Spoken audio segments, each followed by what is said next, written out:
받고 행복하세요.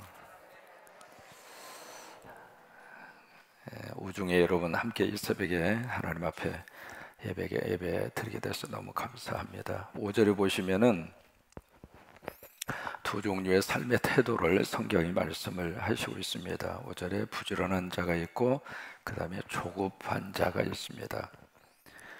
이제 부지런한 자의 결과는 어떻게 되는가? 부지런한 자의 경영이라고 하는 것은 이제 계획을 말하는 거죠. 부지런한 사람의 그 계획은 풍부함에 이를 것이다.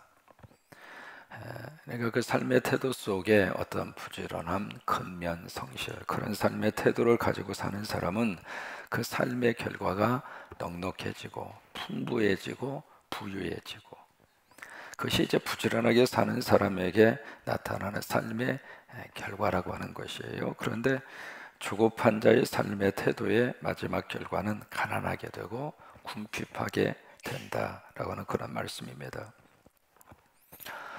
여러분이 중국에 가시면 중국에 가서 가장 먼저 배우는 중국말 한마디가 있습니다. 그것이 바로 뭐냐면 만만디라고 하는 말입니다.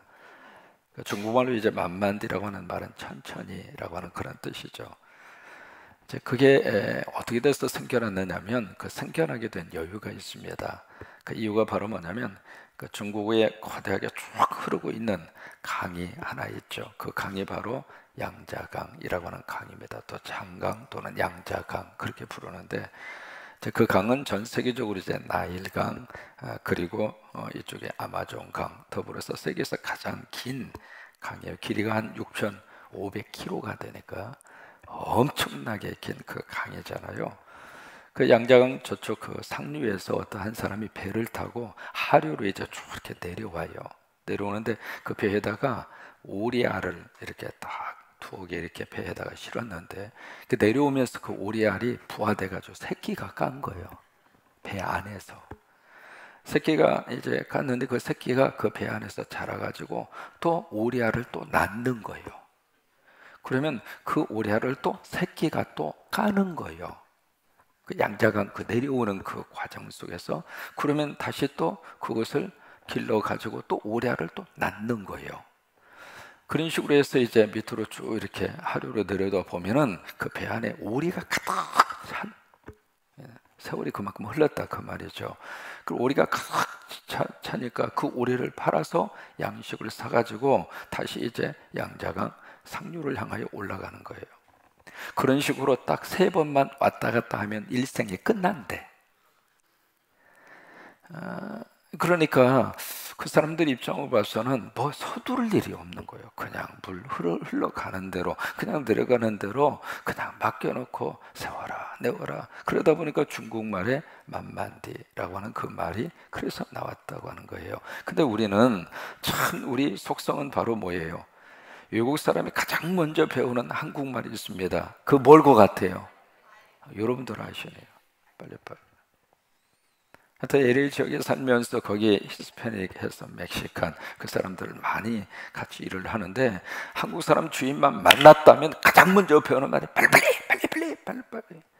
지금 여러분 관광지 한국 분들이 많이 가는 관광지에 이렇게 가서 보면 뭐 그냥 물건 들고 빨리빨리 일불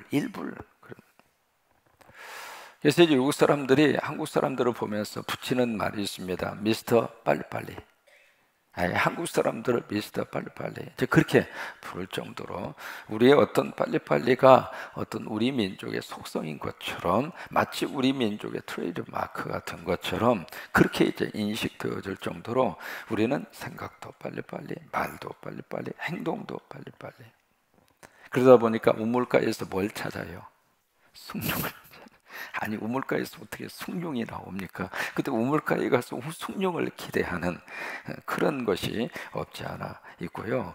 또 어떤 사람이 자기 딸 사육감을 이렇게 고르는데 좀 성질이 좀 급하고 자기보다도 화끈하고 빨리빨리 하는 사육감을 고르고 싶은 거예요. 그래서 이제 수없이 많은 그 사육 후보자를 놓고 테스트를 하다가 이 정도면 됐다 싶어가지고 사유를 딱 골라서 이제 결혼식을 시키는 거예요. 근데 그 사위가 얼마나 성질이 급하고 빨리빨리 하는지 그 장인어른의 눈에 쏙 들은 거예요. 그래서 이제 딱 결혼을 딱 시켰는데 결혼식 첫날 밤에 자기 딸을 얼마나 쥐어지게 패는지 말이지. 그래서 이게 무슨 일인가 싶어서 아이 자네 어떻게 첫날 밤부터 이렇게 내 딸을 쥐어 팰 수가 있는가 그랬더니 그 사위가 하는 말이 장인어른 아기를 아직 안 낳잖아요. 무슨 말인지 모르셔요? 왜 아기를 안 낳느냐고. 그래서 쥐어 팬다고. 이게 빨리빨리가 가져다주는 긍정적인 요소도 있습니다만은 근데 그것이 조급함으로 흘러가면 일을 그르치게 된다고 하는 거예요. 제가 2005년도에 한국에 와서 전주에 있는 교회에서 목회하면서 제가 이제 그 교회에 부임한 지 딱 3개월 됐습니다. 딱 3개월 됐는데 저에게 정식으로 와서 이렇게 말씀을 하시는 말을 듣고 많은 생각을 하게 하는 이야기를 들었어요. 뭐라고 하시느냐면 그 교회에 그래도 어느 정도 모든 사정을 알고 있는 분 가운데 한 분이에요. 저한테 와서 뭐라고 그러냐면 목사님 왜 그 교회가 부흥이 안 됩니까?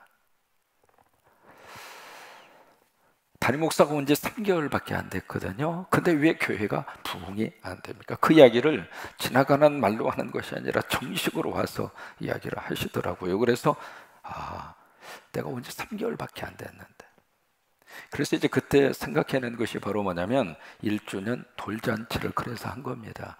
돌잔치를 괜히 한 것이 아니라 담임 목사 1주년, 2주년, 3주년 그걸 한 이유가 바로 뭐냐면 나 지금 온 지 얼마 안 됐으니까 좋게 기다리시오 그 말이에요. 이제 9월 1일이 우리 성광교회 온 지 몇 돌이에요? 이제 3년 됐어.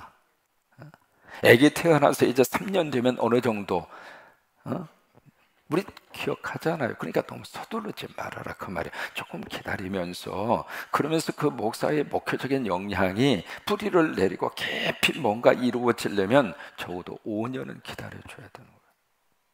그러면서 이제 성도들하고 하나가 돼야 되고 성도들도 그 목사의 영성과 성도들의 영성이 같아야 돼요. 목회자의 영성은 이런 영성인데 성도들의 영성이 이쪽으로 가죠. 그럼 갈등이 생겨요.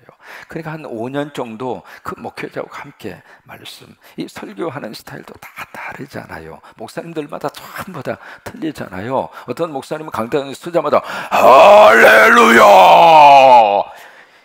이렇게 시작하는 목사님도 있고 여러 가지 있잖아요. 다양하잖아요. 그러니까 설교 스타일도 다르지, 목회하는 패턴도 다르지, 지향하는 바도 나름대로 하나님이 주신 은혜에 따라서 다를 수가 있잖아요. 그런데 그 모든 것을 같이 이렇게 합쳐져서 제대로 된 뿌리를 내리면서 그 다음에 단계로 갈 수 있는 그 준비된 기간이 한 5년 정도는 필요한 거예요. 그래서 내가 이 교회에서 목회하는 한 9월 1일 날만 되면 계속 호박떡은 먹을 거예요. 그러면 토요일 날 꼭 함께 오셔서 3주년 아름다운 비전 선포에 축복의 역사가 임할 수 있게 되기를 바랍니다. 여기에 성경은 그렇게 말씀하시는 거예요. 우리가 조급하지 말고 너무 서두르지 말고 빨리빨리 하지 말고 기도 2번 참석하고 나서 왜 하나님이 나에게 응답하지 않으시는가? 왜 하나님이 나에게 응답의 축복을 내려주시지 않는가? 서두르지 말고 그러니까 좀 진득하게 살아계신 하나님을 의지하고 그 하나님을 믿고 하나님이 역사하실 그때를 좀 인내심을 가지고 기다리면서 그러면서 또 하나 게으르지 말고 그냥 모든 것을 다 포기하고 하나님 알아서 하세요 그런 것이 아니라 여기에서 부지런해라. 부지런하라고 하는 이야기는 근면하고 성실하라 그 말이기도 하지만 또 하나 부지런함의 가장 중요한 특징은 준비하는 거예요. 어떤 일이 있어도 어느 경우가 닥쳐도 여러분 사람이 준비성이 없으면 서두르게 되어져 있어요. 준비하지 않는 사람은 막 그냥 급하게 그렇게 할 수밖에 없습니다. 준비된 사람은 어떤 상황 어떤 일에 딱 부딪혀 오더라도 여유가 있어요. 그 사람이 부지런한 사람. 목회자들에게 3가지의 것을 꼭 준비하고 살아라 귀가 닳도록 들은 말이 있어요. 신학교 들어가자마자 목회자가 될 사람은 3가지를 준비해라. 첫째, 이사갈 준비하고 살아라. 언제 하나님이 우리를 어느 곳으로 보낼지 모르니까 보따리 산 준비해라. 여기서 목회하다가 하나님이 가라 하면 또 아멘 하고 가야 되고 여기서 목회하다가 하나님이 저 장소로 가라 하면 또 아멘하고 가야 되고, 그러니까 보따리 쌀 준비해라. 두 번째, 죽을 준비해라. 하나님이 목회자의 생명을 하나님의 손에 달려있기 때문에 하나님이 언제 부르시더라도 아멘하고 갈 준비해라. 왜? 목회자의 고향은 이 땅이 아니라 천국이니까. 적어도 그 의식을 가지고 목회를 해라. 귀가 닳도록 들은 말입니다. 땅에다가 미련 두지 말고. 여러분, 우리 성도들의 고향은 어디입니까? 천국. 돌아갈래 고향 어디? 하늘나라. 그러니까 우리 고향은 천국이란 말이에요. 그러니까 죽을 준비하고 살아라. 세 번째로, 언제든지 설교할 준비하고 살아라. 언제 어떻게 설교할지 모르니까 자, 목사 설교하시고, 그런데 아니요, 나 준비가 안 돼서 못해요. 목회 끝이라 이 말이에요. 언제 어떤 상황에서도 말씀을 증거해야 되고, 말씀 증거할 준비를 철저하게 해서, 그래서 어느 장소 쓰든지 간에 준비 없이 막 허둥대면서 막 그렇게 하지 말고, 그건 부지런한 모습이 아니니까. 그래서 설교할 준비를 해라. 그래서 설교를 항상 머릿속에 5편 이상은 정리하고 살아라. 그것을 처음부터 참 귀가 닳도록 들었는데, 저는 이제 전도사 시절, 부목사 시절 용산체육회에서 5년간 지냈는데, 5년간 지내면서 그 준비를 참 하나님이 시켜주셨어요. 부지런하다고 하는 것은 그렇게 철저하게 준비된 사람이거든요. 준비된 사람은 어떤 경우가 있어도 준비한 그것 때문에 좋은 결과를 만들어 내는 거예요. 그게 마태복음 25장의 말씀이 바로 그거예요. 거기 10처녀가 나오잖아요. 똑같이 등을 가지고 있었어요. 처음부터 차별이 있었던 거 아니에요. 누구는 있고 없고 그 차이가 아닙니다. 똑같이 등불은 다 가지고 있었어요. 문제는 어디서부터 발생을 했는가? 신랑이 생각한 시간에 오지 않고 그 시간이 늦어졌다고 하는 거예요. 근데 그것은 자기들의 몫이 아니라 신랑의 몫이에요. 언제 올까? 그건 신랑이 알아서 할 문제예요. 그래서 이 10처녀가 등은 준비했지만 서로가 이제 어느 정도 기름은 초반처라는 기름이 있었겠죠. 근데 시간이 늦춰지니까 이 준비한 기름이 떨어진 거예요, 중간에. 그래서 문제가 생긴 거잖아요. 결국 슬기로운 처녀는 바로 준비된 처녀였고, 그리고 준비된 그들은 부지런한 사람들이었고, 그래서 나중에 떨어진 다음에 옆에 있는 그 처녀에게 가서 막 서둘러서 그 기름을 달라고 하니 누가 기름을 줍니까? 결국 영적으로 우리가 부지런하다고 하는 것은 늘 영적으로 하나님 앞에서 준비된 자의 모습으로 그렇게 사는 사람이 가장 아름다운 열매를 맺을 수 있는, 복을 받을 수 있는 하나님의 사람들이에요. 양병 10년, 용병 1일이라고 하는 말이 있습니다. 무슨 말이냐면, 양병 10년, 병사를 키우는 데는 10년 걸리지만 용병 1일, 그 병사를 사용하는 데는 하루밖에 안 걸린다. 그 하루의 군사를 쓰기 위해서 10년 동안 준비한다 그 말이에요. 10년 동안 부지런히 훈련하고 갈고 닦고, 결국 그 하루를 쓰기 위해서 10년을 준비하는 그 부지런함과 그 준비는 헛것이 아니다 그 말이에요. 영국의 유명한 세계적인 테니스장이 있습니다. 윈블던 테니스장이라고 하는 테니스장이 있습니다. 세계적인 거기서 테니스 경기가 열리잖아요. 근데 그 테니스 경기장은 1년에 딱 2주 씁니다. 365일 가운데 딱 2주, 14일, 그것도 주일 빼고 딱 12일을 써요. 12일. 그 12일을 쓰는데, 그 12일을 쓰기 위해서 1년 동안 윈블던 그 테니스장의 잔디를 1년 동안 정성스럽게 갖고 옵니다. 딱 12일 쓰려고. 그게 누가 성공하는가, 누가 어떤 삶의 열매를 맺어가면서 살 수 있는가? 부지런한 사람. 오늘 새벽기도 나오신 여러분들처럼, 여러분들 모두는 영적으로 하나님이 다 깨워주신 거예요. 물론 이제 집에 있는 분들도 마찬가지고요. 이 우중에 문 열고 딱 문 열었다가 들어간 분이 한 2분은 계셔. 비가 이렇게 쏟아지는데 주차장까지 나왔다가 아이 걱정스러워 들어간 분이 또 한 분이 계셔. 그러니까 이게 하나님이 우리를 깨우셔서 이 자리에 열심히 기도하게 하시고 부지런하게 하시고 준비하게 하시고, 이게 우리가 우리 후손들을 위해서 뿌릴 수 있는 너무 귀한 축복의 씨앗이에요. 이 씨앗을 우리가 심고 뿌리면 하나님이 우리 교회를 통해서 하나님의 사람들을 하나님의 틀어 쓰시게 되고 하나님의 복을 내려 주시고, 그래서 이 부지런한 사람, 그래서 오늘 5절 말씀에 부지런한 자의 경영은 풍부함에 이를 것이다. 부지런한 사람에게 근면하고 성실하면서 준비된 사람이 거기에서 역사하는 그곳에는 하나님의 복이 풍성하게 부어진다 이 말이에요. 벤자민 프랭클린이라고 하는 사람 아마 들어보셨을 거예요. 벤자민 프랭클린이라고 하는 사람은 인류 최초의 철학자입니다. 거기다가 벤자민 프랭클린이 최초라고 하는 말이 많이 따라붙는 사람이에요. 최초의 미국 내에 대사를 지낸 사람이 벤자민 프랭클린이라고 하는 사람이에요. 또 이 사람이 하모니카를 발명을 한 사람입니다. 또 이 사람이 가로등 있잖아요. 가로등을 또 발명한 사람이에요. 또 이 사람이 인류 최초로 정치 만화가를 한 사람이에요. 또 이 사람이 그 당대의 최고의 수영 선수였습니다. 벤자민 프랭클린이 또 하나 최초로 피로침을 발명한 사람이에요.